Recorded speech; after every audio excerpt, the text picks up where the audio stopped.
పేతురు గారు అంటాడు, నేను సాక్షిని. మీరు కూడా ఎలా ఉండాలి? బలిమి చేత ఉండకూడదు, దుర్లాపేక్షంతో ఉండకూడదు. మీరు సంఘంలో పరిపాలన చేస్తున్నప్పుడు సంఘంలో మీరు ఎలా ఉండాలంటే ప్రేమతోటి సిద్ధ మనసు కలిగి మన ప్రభువు ఎలా త్యాగాన్ని చేసిండు, ఇగో ప్రభువులాగా మీరు ఉండాలి అంటాడు ఈరోజు క్రైస్తవ సంఘాలకు పిల్లలు. అలా ఉంటూ మీరు పై విచారణ చేయొచ్చు. దాని కాయుడు మీకు అప్పగింపబడిన వారిపైన ప్రభువునైనట్టుండగా ఎలా ఉండొద్దు అంట, ఒక యజమానుడుగా ఉండొద్దట మీరు. కానీ ఈ రోజు సంఘాల్లో ఒక సేవకులు అంటే ఒక యజమానులుగా ప్రవర్తించేవారు లోకంలో ఎందరో ఉన్నారు పిల్లారా. అలాంటి స్థితిలోకి వెళ్ళిపోకూడదు.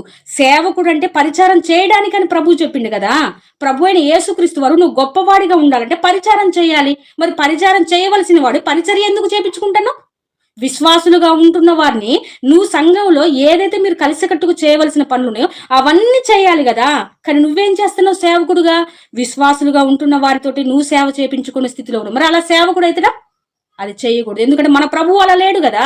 మన ప్రభువు ఎలాంటి వాడుగా వచ్చినంటాడు? పరిచారం చేయడానికి నేను వచ్చి చేయించుకుంటూ రాలేదు అంటాడు పిల్లరా.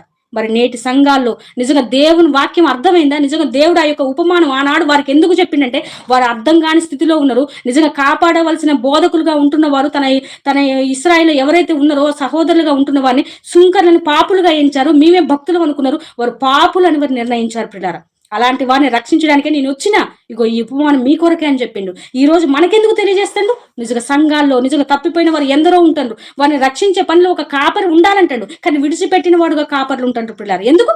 దుర్లాపేక్ష.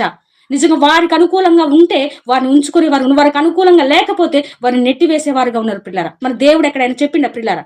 ఒకసారి వాక్యాన్ని పరిశీలించండి. నిజంగా మన వాక్యం చదవకపోతే మనకి ఏం అర్థం కాదు పిల్లరా. నిజంగా సేవకుడు చెబుతుంటే మనం వినే స్థితిలో ఉంటే మనకి ఏం అర్థం అయిపోయింది? ఆనాడు ఉన్నవారు కేవలం చెప్పేవారుగానే ఉన్నారు, కానీ పాటించని స్థితిలో ఉన్నారు. కనీసం వెతికి రక్షించాలన్న సంగతి మర్చిపోయారు. ఎప్పుడో ప్రవక్తల చేత దావీదు గారిని చూపెడుతున్నాడు. దావీదు గారు ఎలాంటి వాడుగా ఉండట? ఆయన నిజంగా తన యొక్క ఇశ్రాయేలు కాపాడేవాడుగా ఉండట, వారి కోసమట నేర్పరిగా ఉన్నట పిల్లరా. మరి ఈ రోజు సేవకుడు ఎలా ఉండాలి? నిజంగా మన స్థితి ఎలా ఉంది? ఈ రోజు సేవకుడు ఎలా ఉంటుండో వారి దగ్గర ఉంటున్న వారికి అనుకూలంగా ఉంటున్న వారు కూడా సంఘానికి వచ్చేవారు నిజంగా వారు ఒకవేళ వారి సంఘంలో రాని వారు ఎవరైతే ఉంటారో ఈ వీరు కూడా పాపులు, వీరికి ఆత్మీయతలో పడిపోయినరు, వీరికి నరకమే అని చెప్పేవారు ఎందరో ఉన్నారు పిల్లరా. ఎలా చెప్పగలుగుతావు నువ్వు? నిజంగా నువ్వు ఏ రోజైనా తన దగ్గరికి వెళ్ళి నిజంగా నువ్వు బతిమాలు తీసుకొచ్చినవా? లేకుంటే ఏ రోజైనా ఇలా చేయకూడదని నువ్వు తెలియజేసినవా? లేకుంటే వాడిని ఎప్పుడైనా ఆదరించినవా? బలపరిచినవా? నువ్వు ఏది చేయకపోగా అతని నువ్వు ద్వేషించే హక్కు నీకెక్కడిది? నిజంగా ఈ రోజు సంఘాలు ఎందరో ఉన్నారు. అందుకని ఏమంటాడు? బలిమి చేత చేయకూడదట సంఘ కాపరిగా. మరి ఈ రోజు మనం ఎలా ఉంటున్నాం? కాపరులుగా నిజంగా మనం పెత్తనం చేసే వారంగా ఉన్నాం పిల్లరా.